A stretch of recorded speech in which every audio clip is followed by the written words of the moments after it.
Most female runners over 45 do not have a long run problem because they are not tough enough. That is usually not the issue at all. In fact, a lot of the women we coach are incredibly tough.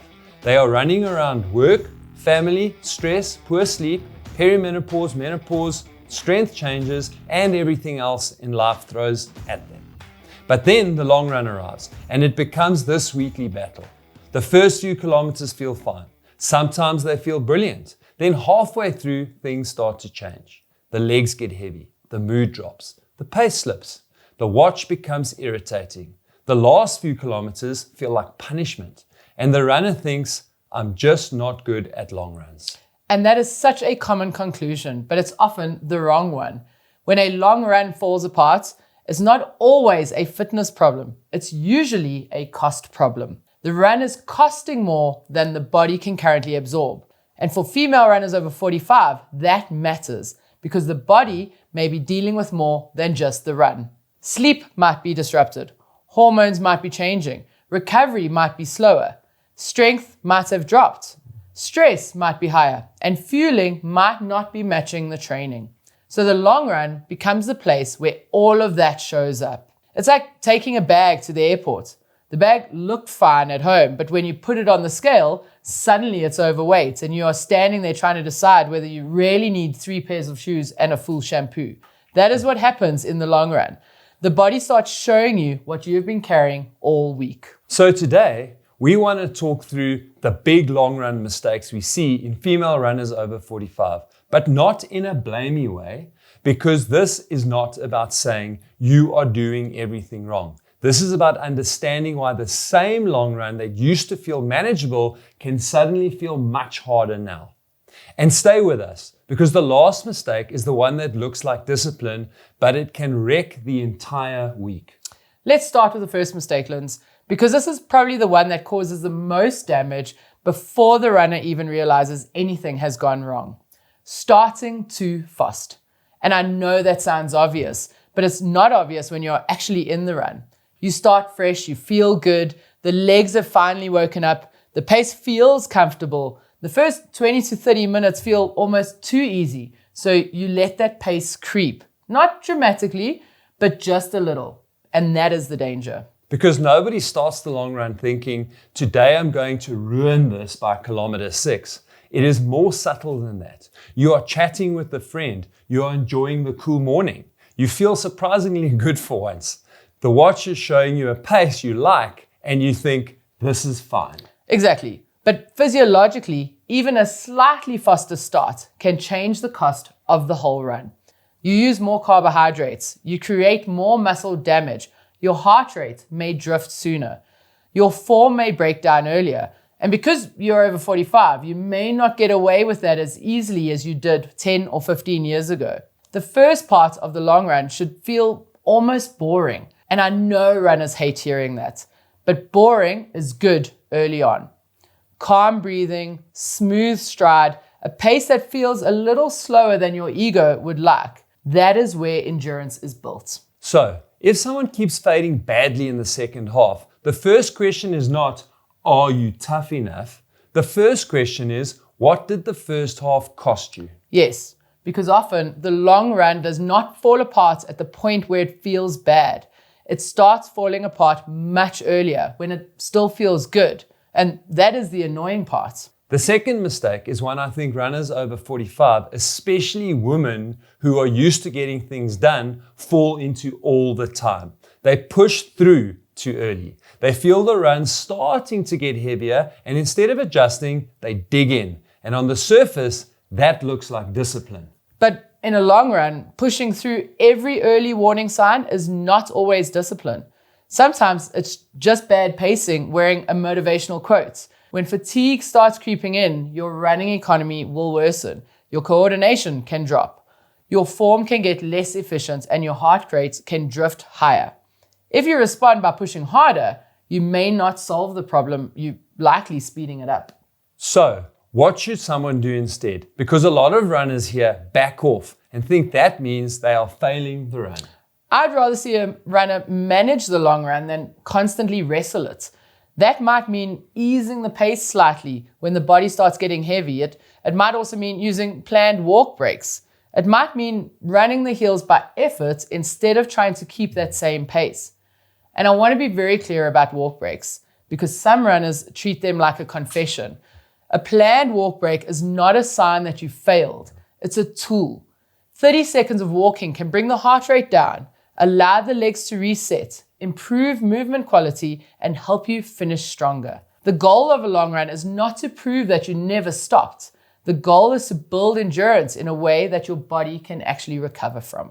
That is such an important distinction, Shona, because if you finish the long run completely destroyed and then your next 3 runs were poor, was that really a successful long run? Exactly, Linz. A good long run should build the week, not steal from the next one. And that brings us to the third mistake, which is fueling too late or not fueling at all. This one comes up in our community forum constantly. Someone says, I felt flat from the beginning, or I always fall apart around 90 minutes. And then when you ask what they ate before the run, they say, nothing. I wanted to teach my body to burn fat. And I understand where that idea comes from, but for a lot of female runners over 45, it backfires. If you start a long run underfueled, you are already asking your body to do a big job with limited resources. And if you're also dealing with poor sleep, life stress, hormonal changes, or a busy week, the body is not starting from a full tank. You do not need a huge meal before every run, but you do need to stop treating fuel like a weakness. A banana, toast, a carb drink, fruit juice, something small and easy can make a big difference. And during the run? Well, you do not want to wait until you feel empty. That is the mistake. By the time you feel empty, you are already behind. Fuel early and regularly. For many runners, that means starting around 40 to 45 minutes in the run and then taking small amounts every 30 to 40 minutes, depending on the duration, intensity, and what your stomach can tolerate. You are not trying to feel full, you're trying to just keep the system supported. And for female runners over 45, this is especially important because underfueling can affect recovery, training adaptation, mood, energy, and injury risk. The long run is already a big stress. Do not make it a bigger stress by starting it with nothing in the tank. Absolutely. I think the line here is that fueling does not make the long run less legitimate. Yes, fueling means you are training the body to do the work properly. It's not cheating, it's preparation. The fourth mistake is treating soreness after the long run like a badge of honor, because a lot of runners say, I got through it, but I paid for it for 3 days. And they say it almost proudly. Yeah, and we need to change that. Some fatigue after a long run is normal. You have asked the body to do something demanding, but if you're constantly wrecked for days, struggling with stairs, dragging yourself through the next week, or picking up little niggles after every long run, that's not just good training. That's feedback. It means that the cost is too high. And this is where strength comes in. Strength training does not replace running, but it can reduce the cost of running. If your calves, glutes, hamstrings, quads, hips, and core are stronger, each step has more supports. Think of the long run like a long shopping trip. If the trolley has one bad wheel, you can still get around the shop, but everything takes a little bit more effort. You get irritated sooner, and by the end of that, you're exhausted for reasons that were not only about the distance. That is what happens when the body does not have the strength to support the run well. So the goal of strength is not to make you sore for the sake of it. No, absolutely not. The goal is to make running cost less. A good strength plan should help you recover better, hold your form for longer, tolerate heels better, and reduce the likelihood that your long run becomes a weekly demolition job. And for female runners over 45, strength is also important because muscle and bone health need deliberate support through midlife and beyond. So if long runs keep leaving you broken, do not only ask whether you need more endurance. Ask whether your body has the strength to carry the endurance you are asking for. And this is exactly why we created our free online female-specific strength program, which you can do at home without any equipment. Scan the QR code or click the link below to grab it. Cool. Of course, now we get to the mistake I teased at the beginning, the one that looks like discipline. Yes, The fifth mistake is treating the long run like a weekly exam. Every week becomes a test. Can I go further? Can I go faster? Can I beat last week's pace? Can I finish without walking? Can I prove that I'm still improving? And I understand why runners do this, because the long run feels important. It is the big one. It is the one that makes you feel like you're really training. But the long run is not an exam. It is a tool. That is a very different mindset. Completely different, Linz. If the long run is a tool, then the question is not, did I suffer enough? The question is, what was this run meant to build? Was it meant to build endurance, practice race nutrition, test kits, build confidence, spend more time on feet, learn about my pacing, practice walking breaks? Those are useful goals. But if every long run becomes a weekly test of toughness, you turn one of your best training tools into a source of fatigue and pressure. And for female runners over 45, that can be a problem because recovery is not unlimited. You cannot empty the tank every weekend and expect the rest of the week to magically look after itself. So, what would a better long run look like? A better long run starts controlled, stays patient, uses fuel early, manages fatigue before it becomes dramatic, and finishes with the feeling that you could have done a little bit more. Not that you wanted to do more, let's not get too carried away, but that you could have. That is the sweet spot. You want to finish knowing the long run has built you, not completely flattened you. That is a great way to put it. So let's make this practical. If a female runner over 45 has a long run this weekend, what should she do differently? First, start slower than you think you need to. If the first 20 minutes feel too easy, you're probably doing it right. Second, fuel before you are desperate. Do not wait for your legs to feel hollow and your brain to start negotiating with trees. Start early and keep it regular.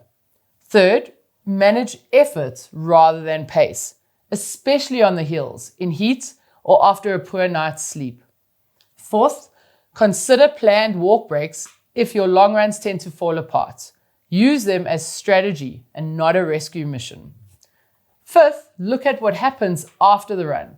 If you are destroyed for days, the long run was probably too costly, even if you completed it. And sixth, stop using the long run to prove your worth as a runner. It's not a courtroom. You do not need to present evidence every single Sunday. I think a lot of runners need to hear that, because there is this belief that if the long run did not feel hard enough, it didn't count. And that belief causes a lot of problems. A long run can be effective without being dramatic. In fact, the best long runs are not dramatic. They are controlled, they are steady, they are almost boring early on. And then when you finish, you recover well enough to train again. That is how endurance builds, layer by layer, not through one heroic long run that ruins everything for the rest of the month. So, if we bring this all together, the big long run problem is not that female runners over 45 are not trying hard enough. It is that they're often making the long run too expensive. Starting too fast makes it expensive. Pushing through fatigue makes it expensive. Underfueling makes it expensive. Lack of strength makes it expensive. Treating it like a weekly test makes it expensive. Exactly. And once you reduce the cost, the long run becomes a completely different session. It becomes something that builds confidence instead of fear. It becomes something that you can recover from. It becomes something that supports the training week rather than stealing from it. And that's what we want. Because the long run is one of the most powerful tools you have, but only if you use it properly. And this opens up the next question. Because if your long run keeps falling apart, it might not be the long run itself. It might be the way your whole week is set up before you even get there. Absolutely. If your easy runs are too hard, your strength is in the wrong place, your fuel is too low, and your recovery is poor, then the long run is not the problem. It's just where the problem shows up. So watch this video next, because we are going to break down how female runners over 45 should structure their week so the long run finally starts working instead of feeling like something you had to survive.